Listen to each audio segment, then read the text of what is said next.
That was a scary win for Liverpool. They've absolutely smashed Chelsea 4-1. It was boys against men.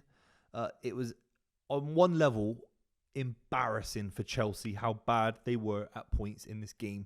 And yes, there'll be a couple of debates about the penalty shouts. We'll talk about them in the video.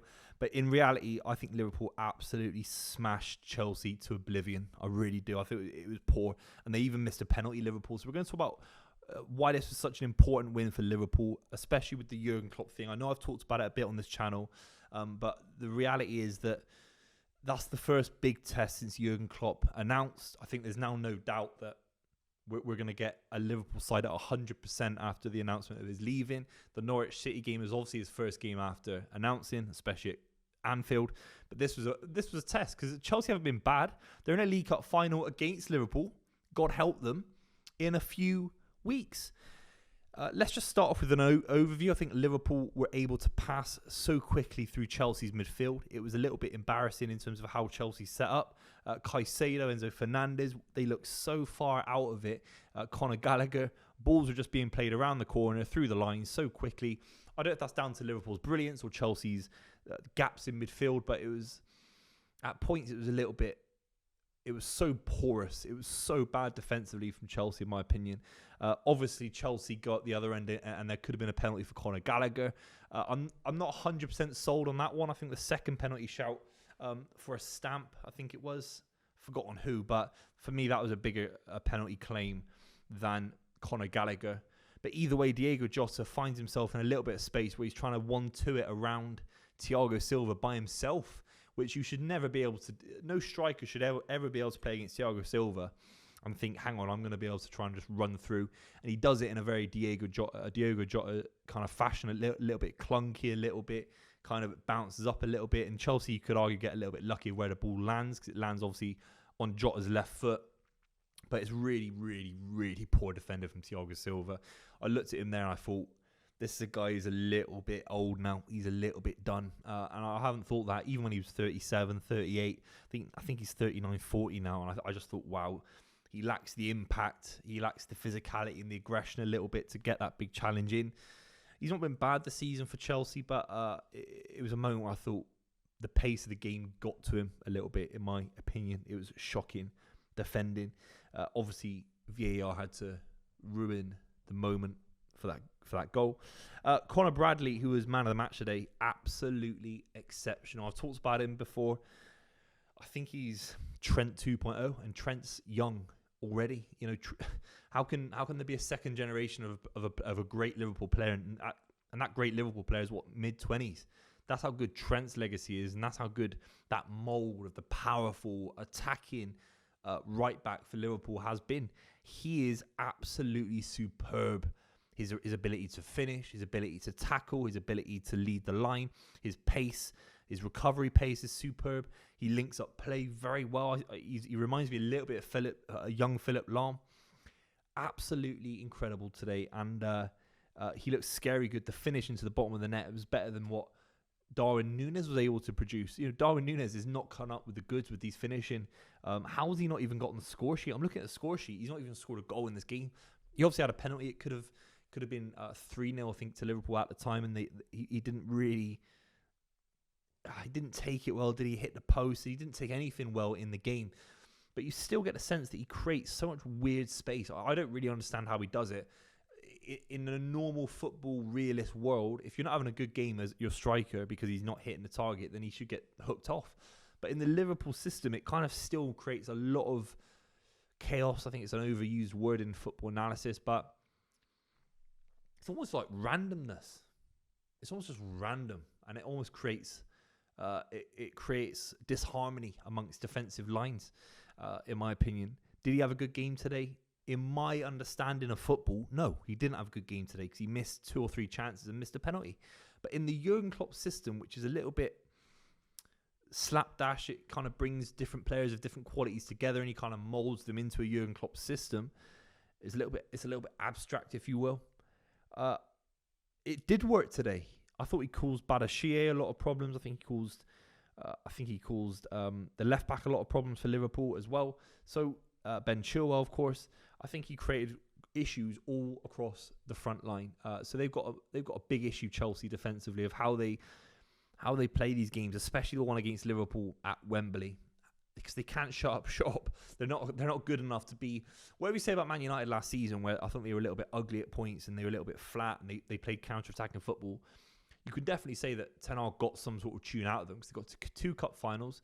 They could have won a double last season, and they got into the Champions League playing. Martinez was decent, Casemiro. This Chelsea side aren't even able to do that, in my opinion. I really think that even Dizazi today and Gusto when he came on, and it's just like they can't defend. Because for Chelsea to defend, you need a team unity, you need a team spirit, and there is no team spirit, because football is a sport. When you're playing it, you want the ball at your feet. So when you're defending, ultimately, you need a lot of resilience to say, we're defending for a great cause here, so when we get the ball back, we believe in what we're doing. That's why the great managers have some of the best defenses we've ever seen, if that makes sense. Because every side think they can play football. Every side wants to have the ball at their feet. It's the great sides that are good off the ball. This Chelsea side are so bad off the ball. The spaces they occupy, they all want the ball short. They all want the ball to feet. They all want it. They want to be star of the show. Look at Sterling trying to dribble his way out of trouble.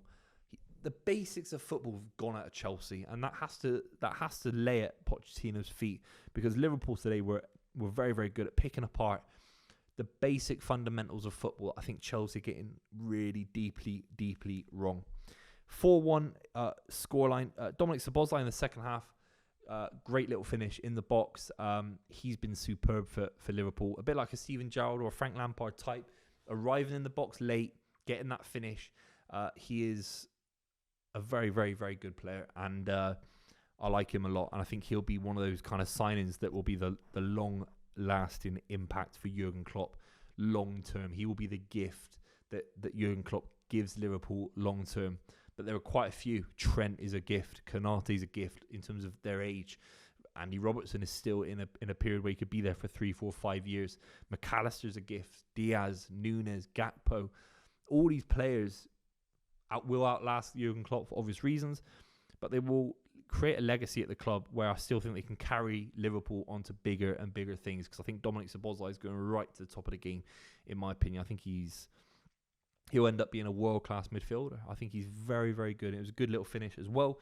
Luis Diaz, who had a couple of chances, a little bit clunky. He's not too dissimilar to Nunes a little bit in terms of some of the touch he takes, and he can be a little bit not poised, a little bit rushed sometimes. But the finish was good, obviously, against the keeper Petrovic. So Liverpool score. We have to talk about the Nkunku finish. It's really, really good for me, Christopher Nkunku. I think he's been a shining light in this Chelsea side when Chelsea have had injuries, when Chelsea have struggled. He's always been the one where I thought when he comes back, he really will make a difference to Chelsea. And it's hard because you're losing 4-1. And he's able to score that kind of goal. He's able to get a good finish. So I think if Chelsea are able to build, and there'll be a massive gap for Chelsea. Let's not get this twisted. There'll be a massive gap in the market. Now Jurgen Klopp have gone. Now they can outspend more money. They can spend more money than FSG ever did anyway. Without Jurgen Klopp, that's a massive factor for Chelsea. Chelsea are the big winners of Jurgen Klopp deciding to leave, in my opinion. Unless Liverpool get the spot-on manager to replace Jurgen Klopp, which I think is very, very unlikely, and it's hard, and it's going to be a bit of a gamble whoever replaces Jurgen Klopp. So Chelsea have to be looking and thinking, can we build a side around Cole Palmer? Even though I thought he was really poor tonight, actually, Cole Palmer. But the Nkukus of the world and the Ben Chilwells are still good players. But Chelsea felt like a mile off. What are Chelsea Football Club? I don't get what they represent. Are they a counter-attacking side? Are they a young side trying to play this kind of philosophical football? I don't think they are. I mean, look at where Liverpool are. Even in the first game for Liverpool, where Jurgen Klopp came in, did Balotelli play or something crazy like that? Some absolutely terrible players, and he was still able to get them to run 5, 6, 7K each more than the previous game before Jurgen Klopp came in. So the great managers can influence even the worst situations.